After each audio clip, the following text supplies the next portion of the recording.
Hey guys, my name is Justin Langhill. I'm a golf performance coach. I'm going to walk you through some of the exercises today that I give to my clients via video link. Exercises that you're able to do in your home and have a more focused approach to the improvements that you're trying to make for 2025 golf. 3 exercises that focus on some of the more primary physical characteristics that people struggle with: disassociation, hip mobility, and core strength.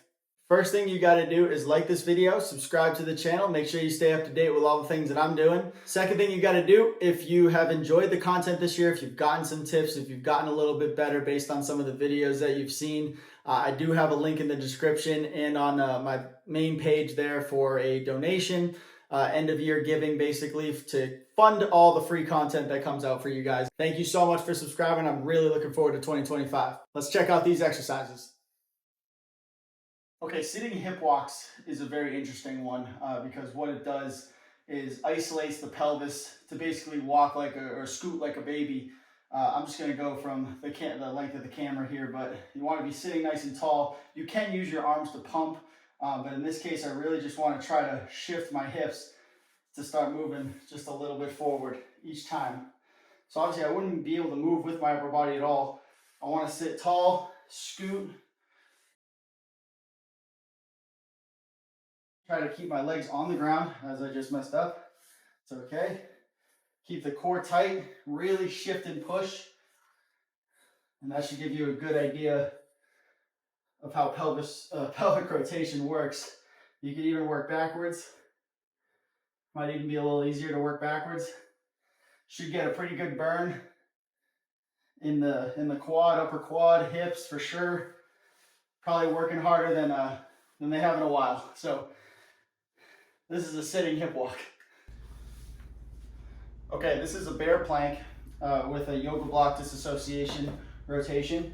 So what I'm going to do is get my bear plank. So a bear plank will look like this, where I'm on all fours and I just prop my knees up.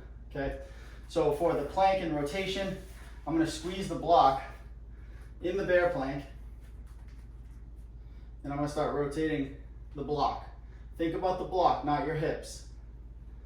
Just going to rotate left and right.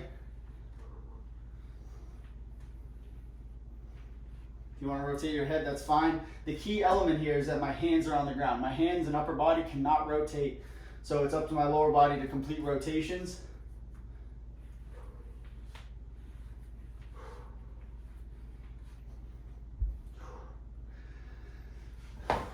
Should be a pretty good burn in the core. Get your rotation in.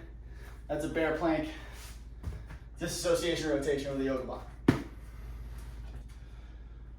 Okay, I want to talk about some slant board stretching techniques for the calves, ankle mobility, things you should be feeling, etc. So when I have my slant board, completely up to you on what level, depending on how tight your calves are, things like that. I'll put it at 25 degrees right now. And what I like to do, I start with whatever foot's usually the one that is taking on the most brunt, the most force, the most weight. And what I'll do is we'll make sure that your foot is perfectly in line.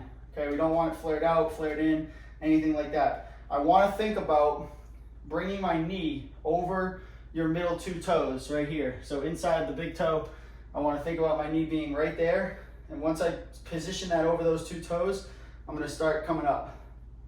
Pushing my belt buckle, what would be a belt buckle, midline, toward the midline of the slant board. Really getting a good extension. Using assistance to make sure that I'm not leaning one way or the other. Totally fine in this instance. And then I want you to feel around in your foot. So kind of shift your weight in your foot left to right. Push around, rotate the hip a little bit. Feel where that tightness is. Because what you'll do after the slant board is you'll go down, find a lacrosse ball peanut, and start working out those tight areas. You'll be able to find them a little bit better because now we're isolating where your actual tightness is. It's not just the whole calf. It might be a section of the calf, might be under your foot, might be in your glute, etc. So I'm going to push there, feel around, rotate the foot a little bit, left and right, get that good stretch in. And then what I like to do is I'll bring my left foot to the front here. Again, make sure you have good assistance, and I'll push in and get a real good hip extension. Really feel it for a second, come back.